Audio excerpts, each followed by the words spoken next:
to help us understand your word, help us illuminate the scriptures to our eyes, Lord. Holy Spirit, please be with me, Lord, as I deliver the word. Father, and I do pray that the truth and your truth alone will be the only truth that will edify, challenge, and encourage the church this morning.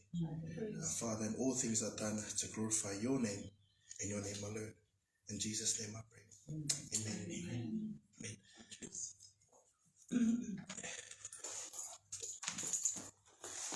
Kia ora. Kia ora. Talofa wano delay, and greetings in the wonderful name of our Lord and Savior Jesus Christ. Again, it's good to be back.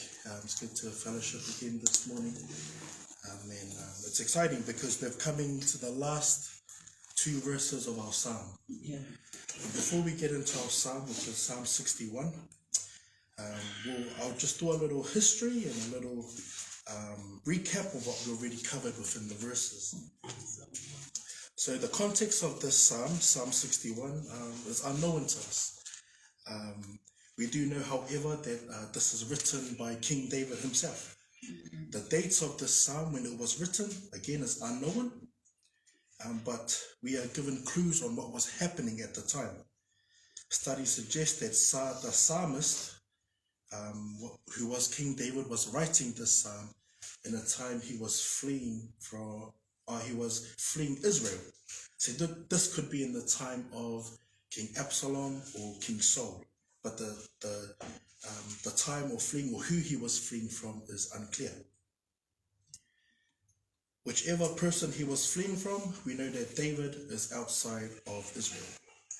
And this is where David coins or writes Psalm 61, from this place of the outskirts, or David being no longer in his homeland, which is Israel. So we start with Psalm 61, verse 1. The psalmist opens up verse 61 with a prayer. Hear my cry, O Lord, attend to my prayer.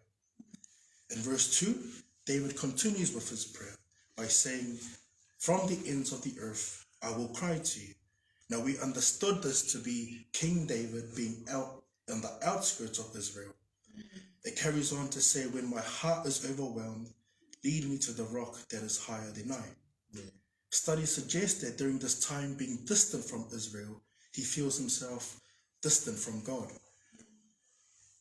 And it says there, lead me to the rock that is higher than I. David with an overwhelming heart, a heart that's been overwhelmed, a heart that's been faint, a heart that's getting weak. David cries, lead me to the rock that is higher than I. Lead me to something stable. Lead me to something that's more secure. In verse 3, we see David recalling the many moments that God has been a shelter for him. The many times God has protected him and sustained him. King David recalls these things as it reads in verse 3, for you have been a shelter for me, a strong tower from the enemy. David recalling these moments of protection then says in confidence, I will abide in your tabernacle forever. The concept here is that David will remain. David will abide. He will stay. Now the word tabernacle being used there is the concept of God's presence. So then King David abides, stays, and remains in the presence of God. It carries on in verse 4. I will trust in the shelter of your wings. Again, the concept of protection is used here. King David finds comfort, protection in the presence of God. In verse 5, for you, O God, have heard my vows. You have given me the heritage of those who fear your name. David recalls the vows that God has heard. King David's vows was one of obedience. And the next part of verse 5 was, you have given me the heritage of those who fear your name. The concept David is using here are to those who fear the name of the Lord, which are the believers. Those who fear or in reverence of his name or uphold his name to the utmost respect. They are the ones who get the inheritance. And some of the inheritance, as an example, could be the times we get to pray to God in times of trouble or distress. But also more importantly, The inheritance that we have as Gentiles has been grafted into the spiritual blessings of Israel. We are now adopted. When we come to saving grace of our Lord and Savior, we are now being adopted into the family of God. In verse 6, David begins to talk about a king, how God will prolong his life and his years for many generations to come. Even though David reigned for many years before he was gone, his reign still continues in the person of Jesus Christ. So this morning, church, we come to verses 7 and 8. So we'll start at verse 7. Verse 7 reads, "He shall abide before God forever. O prepare mercy and truth, which may preserve him." For verse 7, we'll be going into verse 6 to help us understand who that capital He, who that He is, who that King is. Verse 7 is an add-on to verse 6. Whoever King David is referencing here as the king, whose life will be prolonged, whose reign will be many years or as many generations to come, is the same king mentioned at verse 7. So if we can remember in verse 6, you will prolong the king's life, his years as many generations. If we remember that the life of King David was prolonged, meaning that it was added to. It was not an eternity or forever thing, it was just added to. And we can see that through his life when he has been protected many times by the Lord. After when King Saul came after him, even his son Absalom, and the many enemies that rose against King David, he was still protected. Though King David's reign was for a long period of time, he knew that his reign would continue on for many generations to come through Christ Jesus. And how do we know this? We know this through the book of 2 Samuel, chapter 7, 12 and 13. If we can all go to 2 Samuel chapter 7, verse 12 and 13. Lua Samuelu fitu, fai upu se fulu lua, male se fulu tolu.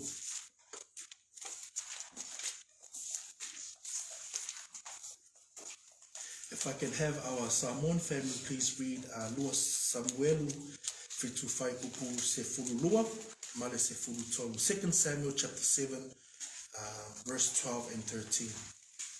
Ia.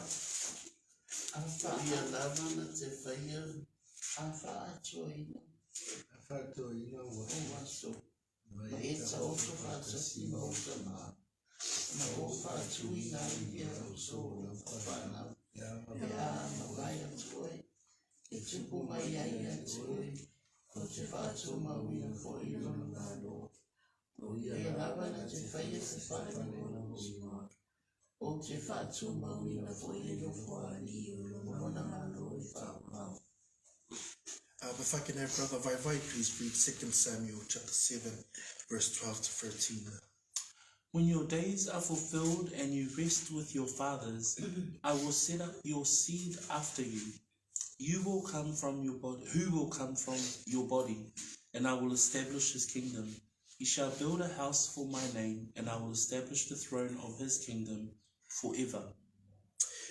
The immediate reference to this promise was King Solomon.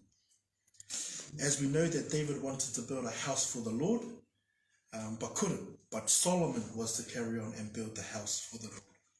It continues on to say there that David's throne will be established forever. This goes beyond his successors. This goes beyond King David. This goes beyond King Solomon, because they were mortal kings. Their reign would eventually come to an end. God was talking about a king that will reign forever. This is an eternity reign. This is a forever or never-ending reign. And that's none other than our Lord and Savior, Jesus Christ. It also says there in our verse, "O prepare mercy and truth, which may preserve him." This almost turns from David praying to the Lord for help, to now praying through a king, or praying for a king that's coming, as he says, prepare. Now the word prepare means to appoint or to ordain. The prayer of King David is for God to anoint him with mercy and truth.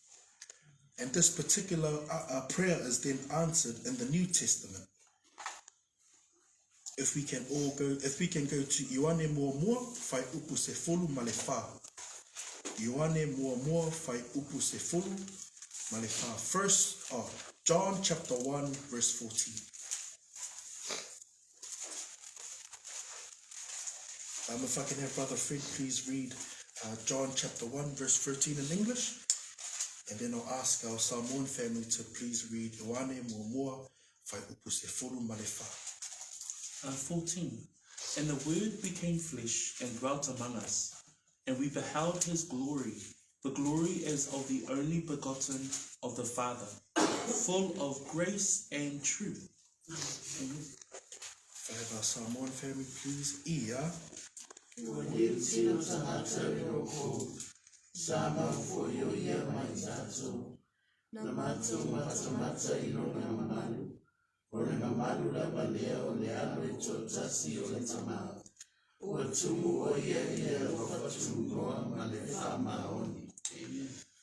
Shone vahe taha vesi taha whaa ku pehene lea. Pena e hoko ai wholofola koe kakanu. O ne whakatuu hono tapani kale e ho tau lotonga. Pea nā tau mamata ki hono sikaina. Ko ha langi na e tau mo ha alo tafu pe taha. Ko hau pe he ene tamai.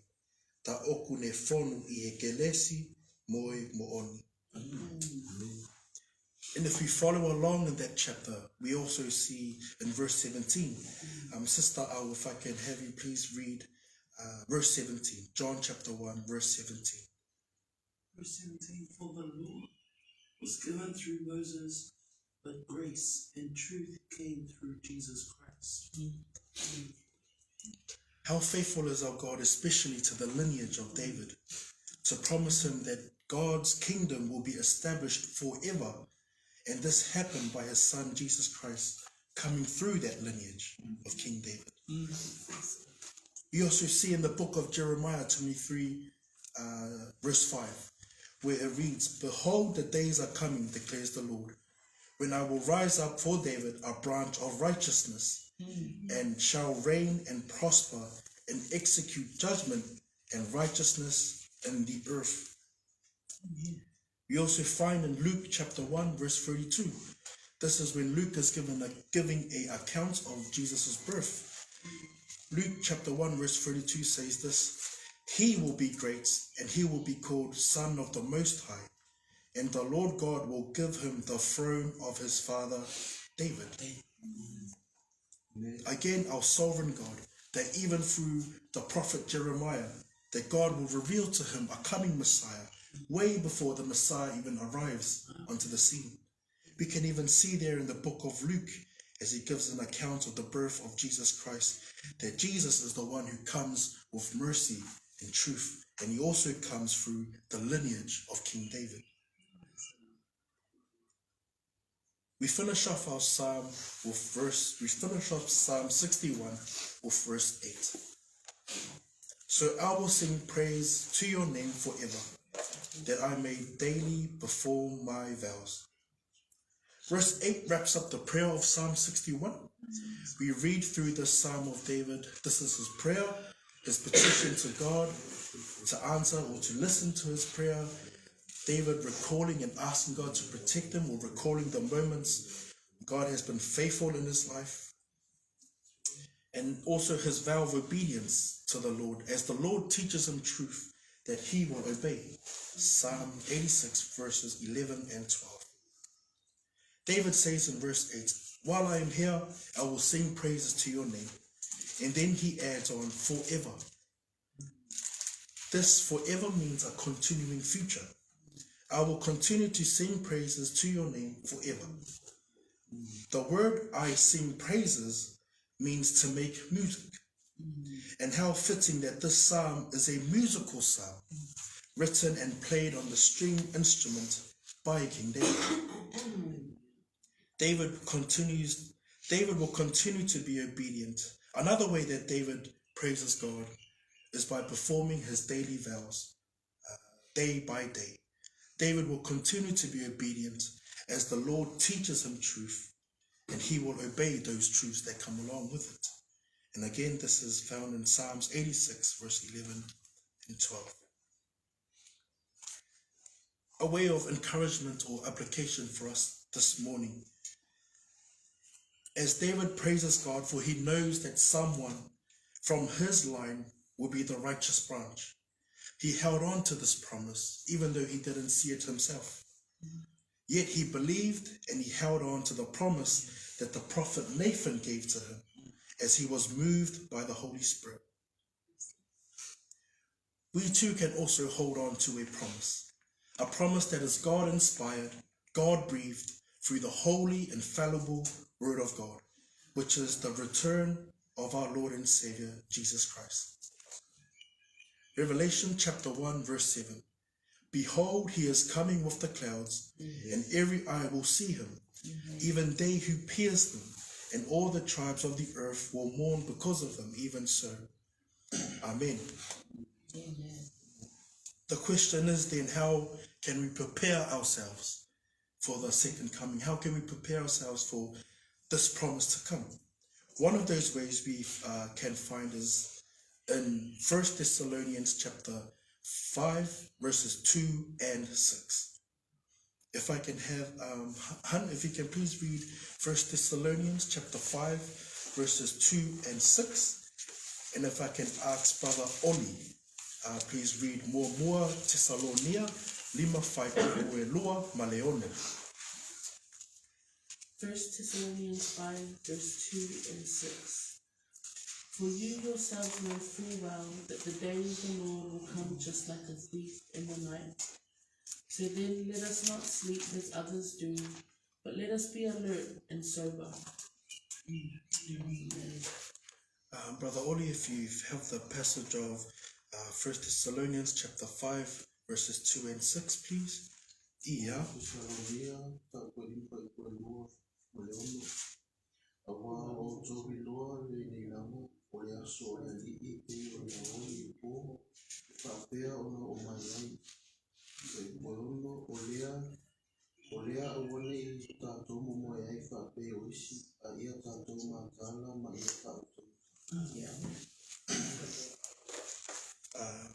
Uloa ki Thessalonica, ma he wha vesi ua moe ono kupehe ene lau. He okumau ilo kano koe hoko mai ai aho ai oe eiki o kuhange ko hau ai kai haa I he pō.